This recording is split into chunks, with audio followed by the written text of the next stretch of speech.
Michael biopics. Yo, I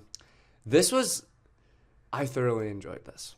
Okay, so we've been in theaters together. We haven't recently because our schedule's changed, so we can't watch movies anymore. Yeah. You would have hated watching this movie with me. You would have. I mean, there was some... Dude, the aura of Michael Jackson is still there because there was a girl that, like, when Jafar Jackson would do any movement, because it was basically like you were watching Michael Jackson, she would be like, "Oh my God!" And I'm like, whoa! Like, this is like it was like I was actually at a Michael Jackson concert, because she was like, every movement, every single thing that happened, she would like freak out. I'm like, okay, like, relax. Yeah. I tap, I hum along, I do all those things. You do. And in the Michael movie, I was really hoping the theater was going to be kind of empty so I could, like, jam out and do what I wanted to do. And I had 6 people on my right side and, like, 5 people on my left and a full row down in front of me.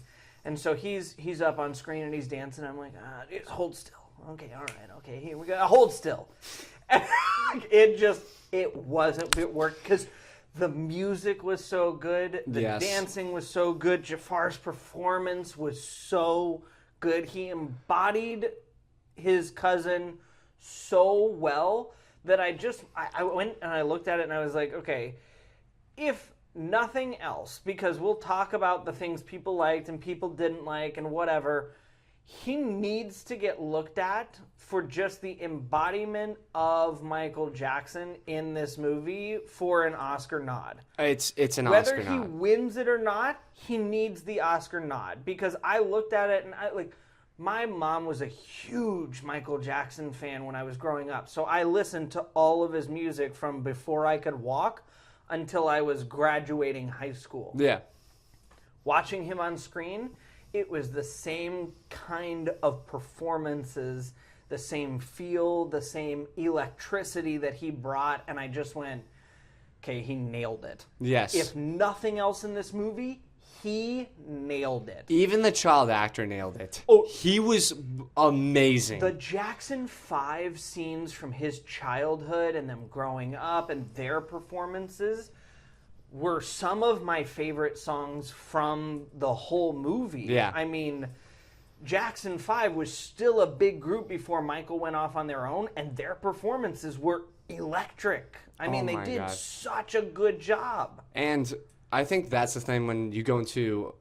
we've done a couple of reviews now for biopics and stuff, but anytime my biggest critique with the biopic is, can you make me believe that you are the person you're trying to portray, obviously, and that's like the biggest thing. I mean, you look at the Bohemian Rhapsody. I mean, right. I cannot remember his name of his actor, but who played Freddie Mercury was absolutely stunning, right. And he portrayed him perfectly, and it was like I was actually there.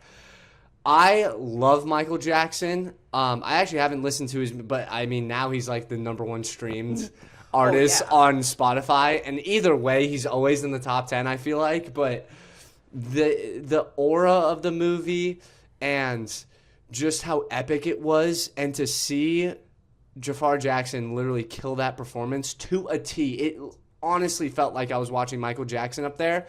That's all I needed, and I was thoroughly enjoyed the whole entire time. I mean, from the choreography to the creative decisions with the music. I mean, you could just play his music, and everybody would love and have a great time. But the creative decisions that they made to transitioning from one song to the next, and how they told the rise of the Jackson 5, and then how he broke off and did his own solo act.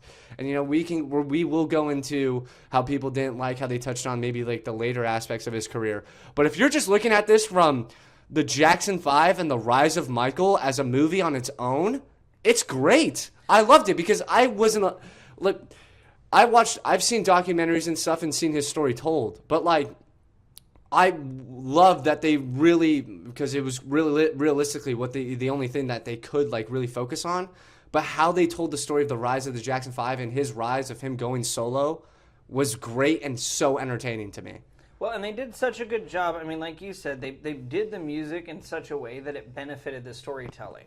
Yes. He's got so much music and so much stuff that's iconic that you could easily just, like you said, play the music. But they interwove it with every single part of the story, so it benefited what was going on in the story and led through every chapter of his rise. It was a part of every single part of what was going on. And so the music and the story was what was being told simultaneously. Yes. And it's a harder thing to do. We got to see it with the Bruce Springsteen one, but they told such a fragment of the story for Bruce Springsteen, and it was just such a sad part of his story, especially for how great Bruce Springsteen was and is through his entire career. It fell a little short. This is a much better example of, okay, difficult times, good times, experimental, and then really making it big. And, him experiencing stardom. Some of the difficulties that come with that, being a black artist, getting on MTV, having to deal with the fact that, his father still wanted him around as part of Jackson 5 because now that they had money, he didn't want him breaking off and doing his own thing. All of these things were benefit by the song choice, the albums, watching him in the recording studio, struggling through these things, working with producers and directors. And it all benefit the story. And I thought that was a really great thing because the Freddie Mercury biopic was another great one where the music really backed up everything that was going on in the story. And backed up everything he was going through with his life. They the song choices and the creative decisions they chose. Very similar to what you're talking about. Very similar. And that's part of the reason why I like that movie much more than we did like the Bruce Springsteen one. Yeah. Because it tells the full and complete story. I don't mind, like we said when we watched that movie, I don't mind that portion of the story, but that doesn't tell Bruce Springsteen's story. Yeah. It tells an ugly chapter of Bruce Springsteen's story. Yeah. This tells the rise of Michael Jackson, the rise of Jackson 5. And I thought it was really great. And on standout performances, Jafar did really good, but Coleman Domingo oh my gosh, had the second best, barely, performance in this entire movie. Yeah. I mean, he portrayed the father perfectly, and especially since I wasn't too familiar with that side of Michael's story, I was more or less, just growing up. I just thought that, hey, he went and did his solo act. I did not really know about, that side of, his relationship with the father. And the way they told that story, that was, one of the more things that I was interested in. It didn't take anything away from either of the performances. It actually more or less enhanced the story. And when you look at the start from when they're in Gary, Indiana, and then obviously the rise to where they're living in this mansion and how he wants to stay connected and what he was basically just obsessed with the fame and the success of his sons and the brothers sticking together. But that story was, the way they portrayed it was so well, and his performance, Coleman's performance, was a standout for sure. Knockout. Yeah. And then also, the person that portrayed Michael's mother was amazing too. There was some heartwarming moments as well, through them, and the relationship with Coleman and her and their scenes were so good and heartfelt. And yeah, I did not think this was, because, and we'll get into it on the disconnect between the critics and the audience score, because I thought that was fascinating, and I was seeing clips of people reacting and just freaking out anytime Jafar was dancing as Michael. Oh, the amount of... So, you and I, we follow a lot of actors and actresses. Yeah. Because this is what I we can't do remember with their our... names, but Right. But this is what we do with our free time. Yeah. So Taron Egerton, who was actually in a couple of biopics himself. Rocket Man. Yeah. Oh my God, that's one of my favorites. Which is great. Oh my God. So great. But, I also follow a slew of others. Not going to go down the line, but his name stuck out because he's also in this. Yeah. When this movie came out, my stories lit up. Yeah. Not with just actors, but with regular people as well. dancing through the halls of their theaters, Yes. dancing with the credits of the background of the movie. The end of the movie, which is, oh my God. I will play the end of the movie so much. When he's playing Beat It, oh my God. Oh, it's one of the best self-advertisements that the movie had to do nothing for. Yeah. Literally, the fans did everything to go, just go to the theaters. Yes. I mean, I'm seeing the young actors from Marvel who've Yeah. been in almost nothing that I was like, well, I'll follow you in case you're in like Doomsday or stuff like that because, you know, you were in the Doctor Strange movie. So maybe you'll show back up in something in the future. Yes. Or Haley Steinfeld or, you know, Jeremy Renner, and they're all posting like, oh, you got to go see Michael. And I'm going like, really, Jeremy? Yeah. Wow, okay. Didn't peg you as the guy to like, and I don't know if Jeremy was one of the ones who posted, but his name popped up in the Marvel queue. But Yeah. seeing all of these people post on their stories and get out and just be excited, dancing in the theater, singing along with the music, it brings me to a conversation that I want to have about the biopics that we had some when we talked about the Bruce Springsteen one. Yeah. Which is people want to have the negative conversations too much. Yes. Oh my gosh. Bruce Springsteen was a negative conversation from start to finish. And our biggest gripe with that movie was when he got over it. When he got the help he needed. When he got to a place where he could continue to make music, he wasn't as suicidal, he was moving forward, we saw almost none of that. We Yes. saw none of the resolution with his girlfriend, with the kid, with any of that. We literally just saw him walk to a stage and the movie ended. Yeah. The critics' biggest gripe with this movie Is that they don't touch on... is that we're not trashing and talking about the negative. First of all, there's legal things that like went in the way of that.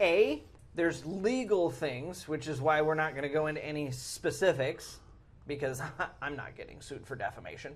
I can't afford it. We're poor.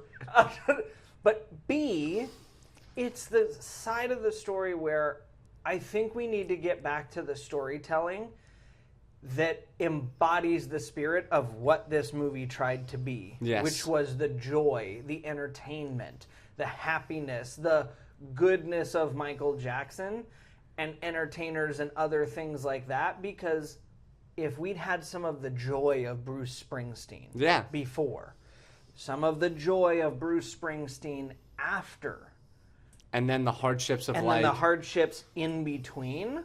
I'm not saying never tell those stories. Yeah. I want to be clear about that. But mix it in with the full story. You can tell a really amazing story. But if the story is just a bummer, it kind of sucks. Because you're talking about one of the most creative and influential people like in the history on of the human. planet. It's Tell your halftime story of the experience you had. Because we had this conversation before doing this review the other day. And for me, you not being a huge Michael Jackson fan, this was the moment that I was like, and that's the kind of reaction that this movie embodies. the Super Bowl halftime. Yes. For people who experience Michael Jackson. For Because the it's first time. like when you watch the fact that we have like these big bombastic like halftime shows, but then you look at the period in time in which Michael Jackson did the halftime show and how creative it was, having the multiple Michael Jacksons like on top of the theater, and then it cuts to the other side, and even the producer. There's been clips and stuff of the producer talking about how pressurized of a moment that was, but the way Michael Jackson like was able to just basically hold the crowd at the palm of his hands. He shoots up from the stage and then he stares at just stands there for 5 minutes and people are freaking out, basically nearly fainting. And then it goes cut, cut, cut. And then it's just a great performance.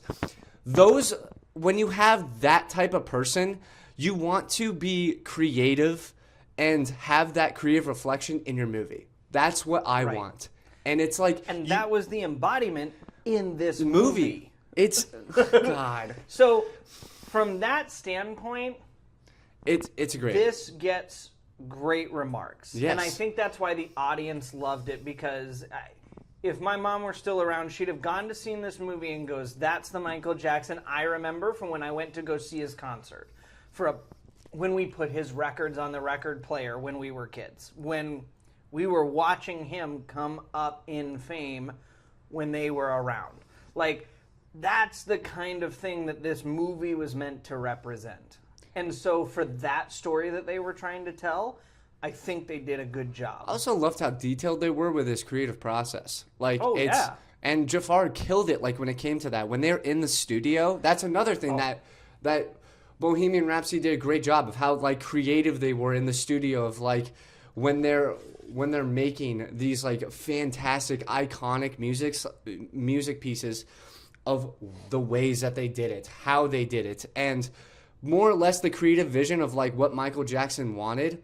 Jafar expressed that perfectly. Like, when he's like, I just want people to feel like a jam. I want it to be iconic. And that's what was... And the line, which was revealed in the trailer, but was still just as good in the movie, of...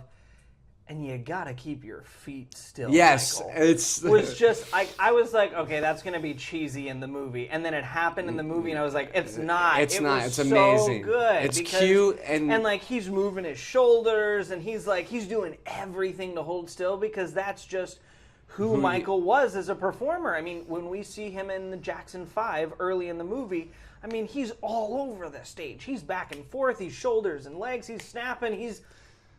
And then he gets into the studio and they're like, you can't move your feet, Michael. Oh my gosh. And it's like, okay, but really, like, that's a cool thing to think about because it's not a side that us as fans would look at and go, oh yeah, it's just who he was. Yeah. He couldn't sit still.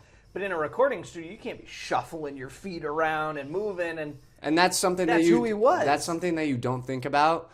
But then when they portray that, you're like, oh my God, like that, it just makes perfect sense on like who he is. And they also told the difficult stories. It's not like they like shied away from everything. They talked about him dealing with fame, his loneliness, him not having friends as a kid. Why he was kind of the way he was with buying all the animals because... Even the accident with the commercial that his father put him into where his hair got caught on fire, him having to wear wigs, the skin condition that was causing him to pale out, everything the nose job that he got because he was insecure about how he looked. Like, I need to be perfect. Like that's what we all want, and that's what like we clearly seen him deal with. And it's if those are the only things that you can tell, I thought they told them in a very great and like not like harping too much on it. Like Walk the Line, for example, with Joaquin Phoenix. Although it is a fantastic biopic on Johnny Cash, I mean, like, they touch on, and I know it's a big part of his life, but, like, I felt like they touched a little bit. Like, it's just, like, when you get into these depressive states of his life, and they kind of, like, were harping on it so much, and it's a great performance by Joaquin Phoenix, it doesn't make it rewatchable for me. And like you said, how good a movie is how rewatchable is it? Biopics should be rewatchable. Biopics should be entertaining. They should. I'm going to watch... For example, like Austin Butler's Elvis. It was great, and it was entertaining, and they told the tough parts about it, but you also have performances, and you also have that entertainment factor where I am going to see it because of the creativeness of the movie. Now you look at this movie, so creative, also tells a great story, and then gives us like insight into his creative process. And I would rewatch this. Yes. I would rewatch the last part, and I was jamming. Dude, okay. Beat it. Who's bad? Right. Bad being the song that they lead into for the London performance, his first overseas world tour, the iconic leather jacket, the moves, the stadium. The shots of him in the back, he's jumping up, getting ready, because he's an athlete, like... He was an absolute, like, as an athlete, just insane. The amount of breath control it takes to be able to move like he does and still sing like he can. There's nobody like him. I'm asthmatic. I can barely sing and walk at the same time. Like, and Michael Jackson's over here, I mean, doing flips and splits and moonwalking and, like, he was an unbelievable entertainer. And this movie does a really good job encapsulating all of that, and the final performance was like the encore performance to the movie.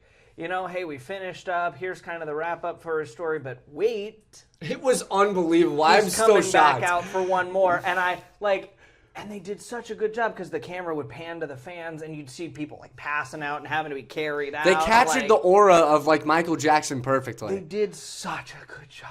Oh my God. And here's the thing. I always say this, like how good your biopic is, you know, do people want to go listen and like learn To the music and learn more? Okay, listen, all right, they weren't able to tell that side of the story of Michael Jackson. Okay, do your research. There's documentaries out. Heck, I think it was, what was it? This Is Us, I believe. No, that's a freaking show. But That's a show. But they did have a documentary on like the rehearsals and the actual live performances of Michael Jackson, the choreography and like how detailed he was and everything. If you want to go, you know, watch those things, then go watch those things. There's plenty of documentaries. There's plenty of stuff that you can go see. But if we're talking about capturing the aura and just how, like, what personifies Michael Jackson, this movie was perfect for that. Well, and I'm sorry, but I completely forgot about this part of the movie. Him getting the gangs of... Yes, the Crips and the Blues. Yeah. And bringing them in to a dance rehearsal and then putting them in the music video. It's all right. Crips and the Bloods, but it's fine. But that was a story I didn't know. Like, that's not a thing that I knew. Yeah, I didn't know that about either. Him, and I'm kind of looking at it going like, what? But it's a cool story, and it's like the kind of things that you didn't know he did behind the scenes, especially early on in his career, because his message was always, well, music is supposed to bring people together. I want to, you know, unite people and all this other stuff. And you go, okay, great, lots of artists say that. A situation where you're bringing gangs that are literally shooting each other in the street together to help choreograph and show unity is a completely different kind of thing altogether. And they made the scene epic. I mean, it was oh my God. So epic, the dance moves. He's talking about it, like, that's what I'm saying. Like, when he's like, he does a phenomenal dance move and he's like gliding across, and then he's like, I like that, and then he goes, we're gonna make it faster, and it's those little things just make the movie like a 10 out of 10 for me. It's great. Jafar needs the Oscar nod. If he doesn't get the Oscar nod, it's crazy because I'm that's throwing a tantrum. Seriously, when I first saw this trailer, I go, oh my God, like I probably, that's just too hard of a thing to portray. Like, my expectations for this movie going in were like a 3 out of 10. Yeah. Because I was just like, they're not going to be able to capture like the genius of Michael Jackson. There's no way. I'm never going to like watch somebody, because it was it's not even the genius, it's the uniqueness of his voice. And Because the choreography. when you talk about people, Michael Jackson was so unique because of all the black artists that were coming up at that time. His voice, his dance moves, his personality, his energy was unique to anyone else that was doing it in that time period. His vocal range was insane. The way that he moved and did, and I mean, the last guy to establish something like that was like Elvis. Yeah. In that kind of a unique capability. And so you go, oh yeah, no. We got his cousin. And you're like, I don't know that him being a blood relative is probably quite enough. It's just such a tall task. And you're like, and if realistically you're looking at people, even when Austin Butler was doing Elvis, it was like, really, can he do it? Then he knocks it out of the park. It's like, it's always just like, I look at it like, how are you going to be able to capture somebody that genius and like portray it on the screen? And Taron Egerton, when they cast him, I was like, listen, I like Taron. I do. He's a... How are you going to tell a story of such a complicated character? But he's such a complicated character. Oh, and by the way, his voice is iconic. I recognize Billy Joel's next. So they already made the documentary, so it's like he is next. Good luck. Yeah, like, I mean... Just good luck. I think they could do that, though. It won't be as hard as Michael Jackson. No. But it's still not going to be easy. And help all the directors that you can. I hear rumblings of Aerosmith, and I'm going... The Beatles is coming out too, and that cast looks great. That cast does look great. The Beatles I'm a little more confident in because they had a very unique sound, but their vocal talent wasn't something that was like out of this world. And I feel like it was the unique sound and like mentality that they brought. And it's probably easier to I'm not saying it's easier, but like this, it's not like they were like Michael Jackson, where it's like you're doing the greatest choreography to ever. Nobody's even able to emulate his choreography like on stage and like performances. No, I mean you talk about. Sorry, we're talking about guys with troubled pasts and stuff. But Chris Brown made his choreography early in his career based off Michael Jackson. Everybody did. He got big in the hip-hop and R&B community because everything that he did when he was learning how to dance when he was a kid was based on Michael Jackson. Yeah. And it still influences a lot of the stuff that he does nowadays. Like, he was so big. There are issues I have with this movie. I think it needed to be about 15 minutes shorter because there was some fluff, just like with every one of these movies that I'm like, man, I didn't need it. Yeah. I also am furious. I told you this the day after I saw it because it wasn't a spoiler. I needed Man in the Mirror. I needed it. It's one of my favorite. And we got so many good. It got my love. Woo. So many good Michael Jackson songs. I wanted Man in the Mirror so bad. We didn't get it. We got many other great ones. And then I really, really, really wish that we could have seen, and this is not anything that they could have done about it, but that we could have seen Janet in this movie a little bit. She didn't give permission for her likeness to be used. So again, that's not necessarily on the movie because there's nothing they could have done about it. No discourse for that. But seeing the whole Jackson family instead of the parts of the Jackson family they were given permission to show, especially coming up in the Jackson 5 and Janet going off and doing her own thing and like it would have been an interesting storyline to interweave there because her and Michael were kind of doing a similar trajectory in the sense that they both wanted to, but I'm not going to dive too much into that because she didn't give her permission. Movie respected that. We'll respect that. I'm not going to call it as a true knock. I just would have liked to see it. I don't think it's just very interesting to me how you give that movie like a 38%. And obviously the Rotten Tomatoes scores are like completely different, but it's like you give that 38% and then the audiences go see it and it's like everybody loved it and I loved it. And to me, you go in to the movie and everybody's having a great time. And it's like I look back to like it's like the Ryan Gosling thing. You got to make stuff that we want to go see. Well, that people want to go to the theaters for. And I've never seen more people go to the theaters than like this past like 2 weeks to go see this movie. I mean, I just told you. I mean, the numbers it made too. It was like 227 like total gross like in like 2 weeks. I was like, oh my god, they're gonna. And his story continues like at the end. You know, you never know. They might make a second one. So it's like it's possible. Like, and especially with how well this did. I mean, if they are able to, I guess, get around, I don't know how they are, but like, I'm not even worried about a sequel or anything like that. I think that taking this movie for what it is, it was a good movie. Yeah. Critics, I've said before when we go to look at movies that we should be watching in the upcoming future, we always check critic scores, but we kind of give it the 50-50. Yeah.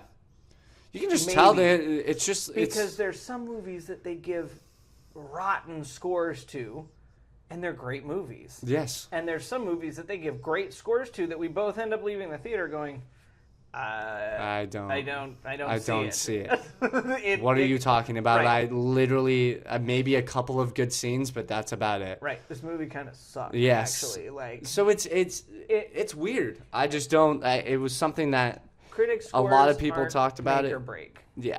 And I don't think, and I got into a rhythm of that with movies. I was like, even Bohemian Rhapsody, I was like, I got like 50% Rotten Tomatoes, like, screw it, I'm not going to watch it. And then I was, got into like buying movies, and if you look on like the order of my movies on my YouTube channel, it's like the second movie I bought, and I just go, that is literally like one of the most entertaining biopics I've watched. I mean, there's a reason why it got multiple Oscars, and it's just one of those things, man. I go into biopics. Can you make me almost feel like I'm there? Can you give me like I keep on saying aura, but like seriously, can you give me like did you want the did epicness you make me of want it? to get up out of my seat and dance and sing along And go on my Spotify account and literally and go add music, put a playlist together. I mean, that's what this biopic did for me, and I was jamming out the whole entire time. I also was entertained with the story because it told a story that I wasn't particularly familiar with. Sorry if I'm,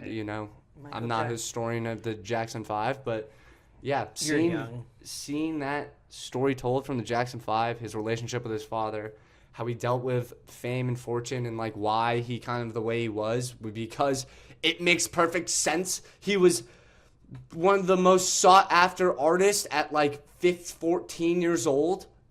Everybody wants to look at Justin Bieber and go, how does this happen? And you're like, it kind of makes sense. He gave $10 million to no other 14-year-old. Yes, no other 15-year-olds going through that right now. It's kind of hard to relate to anyone. When I was 15, I had $20 in my bank account, and that was for Taco Bell. Okay, you're like, yeah, my best friend's Leonardo DiCaprio. It's like, this is right. You're not gonna go play tennis with me and Jess. Right. I wasn't hanging out with Usher. I wasn't I was hanging out with Austin and Garrett. So that the way they told that story and how it kind of, there were some slow parts, but I felt like the pacing of the movie wasn't too bad at all. And no. Yeah, I really enjoyed this biopic. What's your score? Honestly, I give it like 8.6. I mean, there's so many rewatchable moments from his first performance on the solo act with the sparkling. You are a very moments rewatch. Yes, I go back and I watch like specific scenes. It's the one thing with you and movie like watching. Spider-Man's first introduction in Civil War. I will always watch that. All right, I'm so happy for you. You watch your moments. But yeah, no, dude, Jafar's performance is just insane. He did a great job. I truly thought it was Michael Jackson in like certain scenes. I was like, wait. I was like, no, it's not. It's not Michael Jackson. I was like, this is insane. Yeah. So 8.6. Jafar's performance for me is a 9.8. It's a 10. His performance gets almost perfect. And there's little nitpicks here and there, but dude, they like, put a man in the mirror. When we stop this recording, I'm gonna make him listen to that song. Sing it loudly the whole time. The movie overall, I'm giving an 8.4. Yeah, it was I mean, especially for the biopics we've watched recently. Yeah, super good. My God, there were things that I wish weren't as drawn out. There were some things that I wish were included. There's other nitpicks here and there. But as far as biopics go, especially the quality of biopics that we've had, it definitely isn't the most amazing biopic we've ever seen, but it is also definitely not nearly as bad as some of the critics are saying. It's not ridiculous. A 40%. It's well above that. It encompasses Michael Jackson's early career, which Spike Lee came out and reminded everyone was all the movie was supposed to do. Yes. That's all it was supposed to do, is encapsulate his greatness and his rise and how creative of an artist he was. And that's what that movie did. And it was great. I haven't had like a theater experience where I thoroughly was just enjoying and almost at some points where I was like, okay, Brett, calm down. You're becoming the person that you hate in the movie theater. I was like, relax. You should look at the man. Yes. I'm studying the man in the mirror. I'm asking him to change his ways. All right, we're out.